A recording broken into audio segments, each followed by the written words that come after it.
안녕하세요. 부일강TV입니다. 지난 1강에서 우리는 가격 결정의 제1원칙에 대해서 배워보고 투자의 큰 그림을 함께 그려보았습니다. 오늘 2강 제가 여러분께 가장 먼저 묻고 싶은 게 하나가 있어요. 투자하고 싶은데 돈이 없어요. 혹시 이 말을 해보신 적이 있을까요? 저도 그랬습니다. 주식 이야기, 부동산 이야기 다들 재테크를 한다는데 막상 내 통장을 보면 씁쓸하죠. 투자를 하고 싶어도 종잣돈이 없으면 시작 자체가 안 되기 때문이죠. 그래서 오늘은 딱 하나에만 집중을 해보도록 하겠습니다. 어떻게 월급쟁이가 1억을 모으는가, 그리고 그 안에 담긴 수입, 지출, 저축의 황금 비율까지 함께 알아보도록 하겠습니다. 먼저 이 질문부터 정리하겠습니다. 왜 하필 1억일까요? 1억은 단순히 큰 숫자가 아니기 때문입니다. 복리효과가 본격적으로 작동하는 임계점인데요. 연 이율 4%짜리 상품에 1억을 넣어두게 된다면 아무것도 안 해도 매달 33만 원의 이자가 생기게 됩니다. 이게 무슨 의미냐면 이제 시간이 내 편이 되는 거예요. 여기는 4가지 이유가 있는데요. 첫 번째는 투자 레버리지인데요. 1억이 있어야 대출을 포함해서 2억, 3억 규모의 자산에 진입할 수가 있어요. 기회가 왔을 때 바로 실행력이라는 게 생기게 되는 거죠. 두 번째는 심리적인 안전망인데요. 비상금 걱정 없이 투자에 집중할 수가 있게 됩니다. 잃어도 괜찮다라는 여유가 오히려 수익률을 높일 수 있게 되는 거죠. 세 번째는 복리의 시작점이라는 뜻인데요. 연 6%의 수익률을 기준으로 둔다면 1억은 10년 후에 약 1억 7,900만 원이 되게 됩니다. 시간이 돈을 벌어주는 구조가 만들어지는 거예요. 네 번째는 습관의 증명인데요. 1억을 모으는 과정 자체가 전략 투자 관리의 습관을 완성시켜 줍니다. 2억, 3억, 그리고 5억은 생각보다 더 빠르게 모이게 됩니다. 자, 현실을 직시해 볼게요. 2025년 기준 통계청과 임금 직업 포털 데이터에 따르게 된다면 사회 초년생의 평균 연봉이 세전 대략 3,791만 원 정도입니다. 실수령액으로 따지게 된다 그러면 한 달에 약 270만 원 정도가 되겠죠. 대리급을 30세에서 34세로 보고 평균 4,550만 원, 과장급 10년 차를 보게 되면 5,405만 원 정도가 됩니다. 그런데 여기서 핵심 문제가 있습니다. 월급은 오르는데 저축은 제자리라는 거예요. 한국의 가계 저축률은 OECD 평균에도 미치지 못하는 수준이라고 합니다. 왜일까요?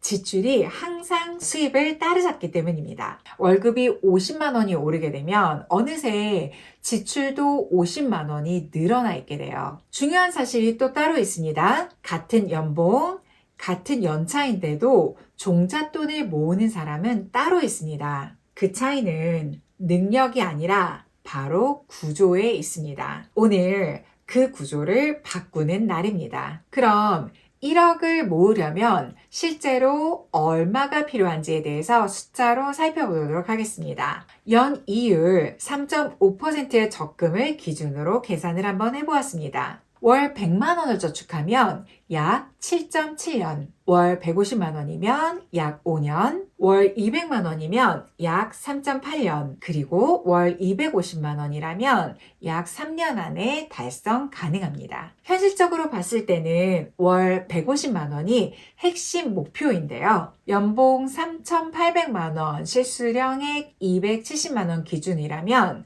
저축률은 55%에 해당하게 됩니다. 물론 처음부터 55%를 저축하는 일이 쉬운 일은 아니에요. 하지만 지출 구조를 바꾸게 된다면 충분히 가능한 숫자라고 할 수 있어요. 지출 구조를 바꾸는 사람은 누구나 5년 정도 안에는 대략 1억을 만드실 수가 있을 거예요. 이제 핵심 공식을 말씀드리겠습니다. 바로 5대 3대 2의 황금 비율입니다. 수입의 50%는 고정 지출로 주거비, 식비, 교통비, 통신비처럼 매달 빠져나가는 필수 항목입니다. 수입의 30%는 변동 지출로 여가, 외식, 쇼핑, 경조사 같은 유동적인 소비 항목입니다. 수입의 20%는 저축과 투자, 적금, ETF, 주택청약, 비상금 등이 여기에 포함됩니다. 단 주의사항이 하나 있어요. 저축의 20%를 말씀드렸는데요. 이것은 바로 최소 기준이라는 뜻입니다. 1억을 5년 안에 만들겠다면 저축 비율을 40%에서 50% 정도로 끌어올리셔야 됩니다. 처음에는 추억이나 고통스럽습니다. 하지만 대략 3개월 정도만 버티신다면 익숙해질 수 있으실 텐데요. 구조가 습관이 되기 때문입니다. 자, 이게 정말 중요합니다. 재테크 고수들의 공통점이 있는데요. 바로 선저축 후 지출입니다. 일반적인 사람들은 이렇게 말하죠. 월급이 들어오면 고정비 내고 생활비 쓰고 외식하고 쇼핑하고 남으면 저축하자. 결과는 어떨까요? 남는 게 없습니다. 이 패턴이 반복되면 통장은 영원히 비어있게 됩니다. 그런데 1억을 모으는 사람들은 다릅니다. 월급이 들어오는 날 즉시 자동이체로 저축부터 나가게 됩니다. 그리고 남은 돈으로만 생활을 하게 되는 거죠. 세상에는 딱 두 가지 종류의 사람이 있습니다. 선저축 후 지출을 하는 사람, 그리고 지출 후에 남으면 저축하는 사람. 어느 쪽이 1억을 더 빨리 모을지는 제가 굳이 설명을 드리지 않아도 될 것 같습니다. 선저축을 만드는 시스템이 있는데요. 바로 통장 4분법이라는 것입니다. 통장을 딱 4개로 나누어서 관리하게 됩니다. 급여 통장, 저축 투자 통장, 고정비 통장, 그리고 생활비 통장. 월급날이 되면 급여 통장에서 새 통장으로 자동 이체가 됩니다. 저축 투자 통장으로는 40%에서 50%, 고정비 통장으로는 30%에서 35%, 생활비 통장으로 15%에서 20%. 이렇게 하면 어떻게 될까요? 내 의지와 상관없이 저축이 먼저 되게 됩니다. 남은 돈만 생활하니 과소비도 당연히 자연스럽게 방지가 되게 되겠죠.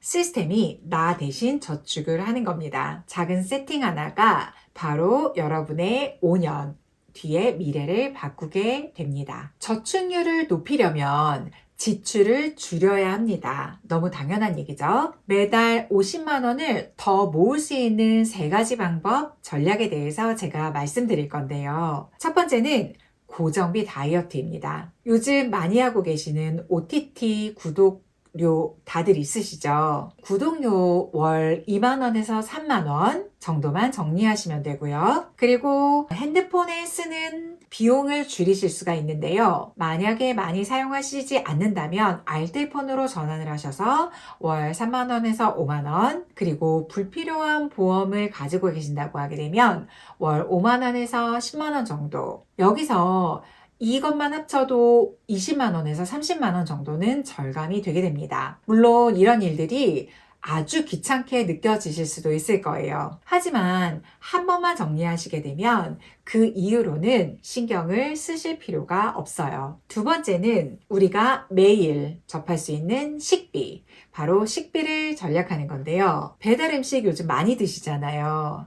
배달 음식을 주 2회에서 주 1회 정도로만 줄여도 월 8만 원 정도는 절약하실 수 있고요. 점심 도시락을 주 3회 정도를 이용하신다면 월 6만 원 정도, 그리고 커피를 텀블러로 대체를 하게 된다면 월 4만 원 정도, 합치게 되면 월 15만 원에서 20만 원 정도를 절감하실 수 있습니다. 세 번째는 충동 소비를 차단하는 건데요. 이건 조금 극단적으로 느끼시는 분들도 있을 수 있을 텐데 앱카드를 삭제하고 현금 봉투 예산제를 한번 써보는 거예요. 3만 원 이상 지출을 하는 경우에는 24시간 정도를 기다린 후에 결정하는 24시간 규칙을 적용해 보게 되면 충동 소비가 크게 줄어들게 됩니다. 계절 지출 통장을 따로 만들게 된다 그러면 명절이나 여행, 기념일처럼 갑작스러운 큰 지출에도 흔들리지 않게 될 수 있습니다. 지출을 줄이는 것 외에 수입을 늘리는 방법도 굉장히 중요합니다. 두 가지 방법으로 한번 접근해 볼게요. 첫 번째는 정부 혜택을 100% 활용하는 건데요. 예를 들어서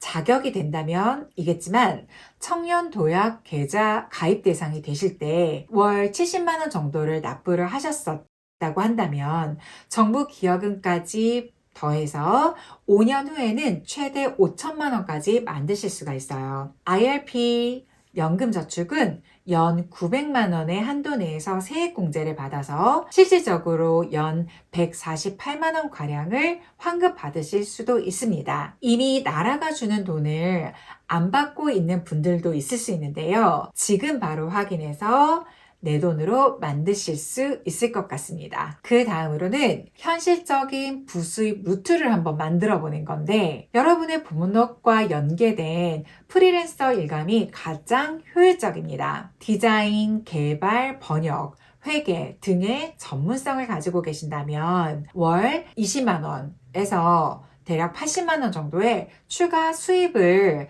늘리실 수도 있을 거예요. 처음부터 큰 것을 노리시는 게 아니라 작은 부업 하나로 시작하시게 된다면 월 10만 원에서 20만 원의 저축 여력이 만들어지게 될 겁니다. 이제 1억을 만든 이유의 얘기를 한번 해볼게요. 1억이 생기면 이것을 어떻게 굴려야 될까요? 4가지 스텝을 한번 만들어서 구성을 한번 해볼게요. 첫 번째, 비상금 1,000만 원. 고금리 CMA나 파킹 통장으로 이전해서 3개월에서 6개월까지의 생활비를 한번 지켜보는 거예요. 두 번째 스텝으로는 안전자산 2천만 원 정도를 한번 만들어 보는 건데요. 채권, 예금, 채권형 ETF 등의 원금 손실이 없는 기반을 만들어 보는 겁니다. 세 번째 스텝으로는 성장 자산 5천만 원을 만드는 건데요. 이제는 미국 S&P 500이나 나스닥 지수 ETF 등으로 분산 적립을 해서 투자를 시작해 보게 됩니다. 마지막으로 네 번째는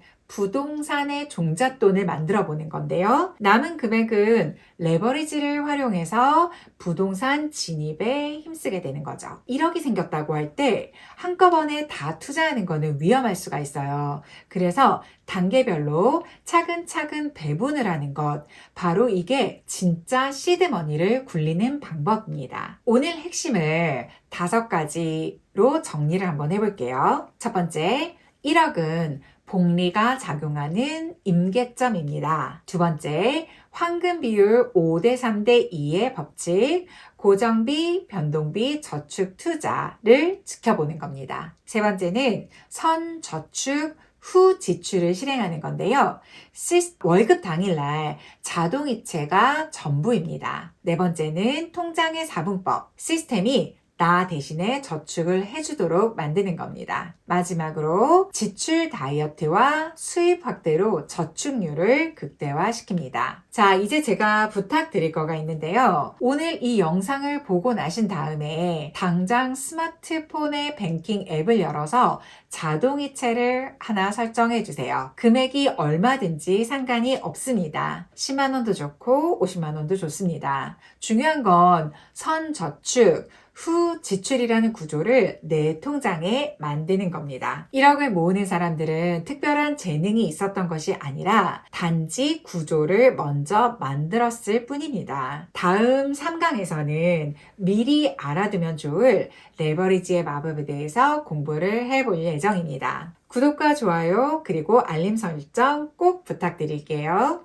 감사합니다.